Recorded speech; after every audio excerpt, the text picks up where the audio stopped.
अस्सलाम वालेकुम नाज़रीन, आज हम आपको चिकन कढ़ाई बनाने का तरीका बताने जा रहे थे। हमने पहले लेना है ऑयल, या आप घी ले लें, ऑयल ले लें, या आपकी मर्ज़ी, आपने ले लेना है। उसके बाद उसे कर लेना है गरम और इसमें प्याज ऐड कर देने हैं। प्याज ऐड करने के बाद आपने इसे प्याज को भी कर लेना है गरम और इसको जो है ना फ्राई कर लेना है और इसको हल्के ब्राउन होने तक आपने इसमें मिर्ची ऐड कर देनी है। मिर्ची स्पाइसी बनाने के लिए ऐड करनी है ताकि जो है ना आपकी जो चिकन कढ़ाई है ना वो अच्छे तरीके से स्पाइसी बने। तो आपने ये देखिए प्याज भी अच्छे तरीके से ब्राउन कर लेने हैं। ब्राउन करने के बाद आपने इसमें जो है ना प्याज जो है ना वो सारे निकाल लेने हैं।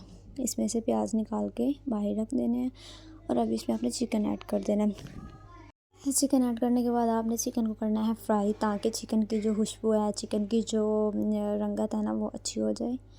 आपने चिकन को कर लेना है फ्राई। ये देखिए आपने इसमें अब अच्छे तरीके से चिकन डाल देना है गरम ऑयल करके ताकि जो है ना चिकन नीचे लगे भी ना और अच्छे तरीके से फ्राई भी हो जाए। ये देखें, ये आप देख सकते हैं जब चिकन फ्राई हो जाए तो कितने अच्छे तरीके से नरम हो जाता है। ये देखें, ये फ्राई हो चुका है, काफ़ी हद तक फ्राई हो चुका है, लेकिन आपने थोड़ी देर और करना है और इसमें ऐड कर देना अदरक और लहसुन का पेस्ट ताकि जो इसकी स्मेल है ना वो हो जाए ख़त्म। क्योंकि इसकी स्मेल ख़त्म होगी तो इसकी जो रंगत है उसके साथ साथ आपको खाने में भी मज़ा आएगा। तो आपने ये देखिए कितने अच्छे तरीके से फ्राई हो चुका है। इसमें अब इसमें आपने ओके प्याज का पेस्ट और हरी मिर्च का पेस्ट इसमें ऐड कर देना है। सूखा धनिया ऐड करके ये पेस्ट बनाया था इसलिए इसका कलर हो गया था चेंज। ये देखें काफ़ी हद तक पेस्ट हो गए। तो आपने इसमें ऐड कर देने हैं बड़ी इलायची, छोटी इलायची और साथ में इसमें आपने ऐड कर देना है करी पत्ता ताकि जो इसकी स्मेल है वो ख़त्म हो जाए।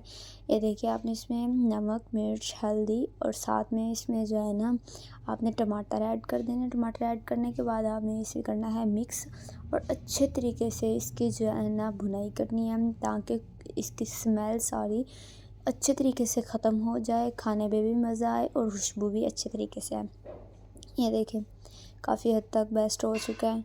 सो आपने जो है ना इसे कर दे आपने इसे करते जाना है मिक्स और आपने इसकी अच्छे तरीके से बुनाई तो पहले ही कर ली थी, इसकी बुनाई पहले हो चुकी है। बस आपने इसमें मसाले में रचाना है ताकि जो है ना मसाला इसके अंदर अच्छे तरीके से रच जाए और ये अच्छे तरीके से बन जाए। इसमें फिर आपने दूसरी दही ऐड कर देनी है। ये देखिए दही ऐड करने के बाद आपको पता है दही के साथ मज़ा दुगना हो जाता है। दही ऐड किए बगैर चिकन तैयार तो हो जाता है, लेकिन दही ऐड किए बगैर मेरी एक वीडियो है उसमें चिकन आप देख सकते हैं। दही ऐड किए बगैर भी चिकन हमने बनाया था, वो भी बहुत अच्छा बना था। तो आप दही ऐड किए बगैर भी बना सकते हैं, लेकिन दही ऐड करेंगे तो मज़ा दुगना हो जाएगा और अच्छा मज़ा और ज़्यादा मज़ा आएगा। और जो है ना इसका टेस्ट के साथ साथ इसकी जो रंगत है ना वो भी बहुत अच्छी हो जाएगी। ये देखें अब आपने इसे थोड़ी 5-10 मिनट के लिए रख लेना है और उसके बाद जब आपने निकाल लेना है तो ये देखिए कितने अच्छे तरीके से गोश्त की भुनाई भी हो चुकी है, गोश्त के अंदर मसाला ऐड भी हो चुका है और इसकी जो स्मेल है वो भी काफ़ी हद तक ख़त्म हो चुकी है। तो आपने इसके ऊपर धनिया ऐड कर देना है और कर देना है पेस्ट। तो अगर आपको वीडियो अच्छी लगी हो तो लाइक सब्सक्राइब ज़रूर कीजिएगा।